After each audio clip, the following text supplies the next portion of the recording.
గత ప్రభుత్వంలో ఇక్కడ రూపాయి పని చేయలే ఎవరు. మేము వెళ్ళినా కానీ చేస్తామని అన్నారు కానీ చేయలేదు. 15 సంవత్సరాల నుంచి ఇక్కడ ఉంటున్నాము. వరదలు వచ్చి అన్ని కొట్టుకుపోయినా కానీ మమ్మల్ని ఎవరు పట్టించుకోలేదు. మామూలు పసిపిల్లలు ఆ రోడ్డు మొత్తం చిన్న దారిలాగా ఉండేది. మొత్తం అటు ఇటు అడవిలాగా ఉండేది. చెట్లు ఉండేవి. దారి జనాలు నడవటానికి ఆడవాళ్ళు మొత్తం పనులకు వెళ్ళి ఇక్కడ నుంచి పనులకు వెళ్ళాలంటే చాలా దూరం వెళ్ళాలి. కానీ రామంజనేయులు గారు వచ్చిన తర్వాత మాకు న్యాయం చేశాడు. ఆయన ఇచ్చిన కాలనీ గడ్డ ఆయన ఇచ్చింది. ఎమ్మెల్యేగా గెలిచినప్పుడు ఆయన గెలవక ముందే వచ్చాడు కాలనీకి. నా కాలనీ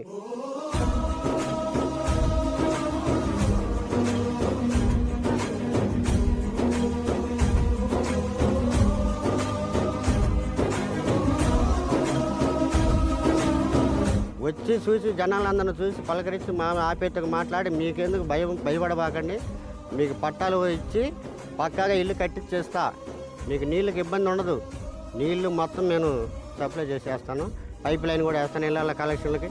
ఆల్రెడీ సగం పడి అయిపోయింది. ఇంకొక పావంతు ఉన్నాయి రూపాయలు, అవి కూడా అయిపోతాయి.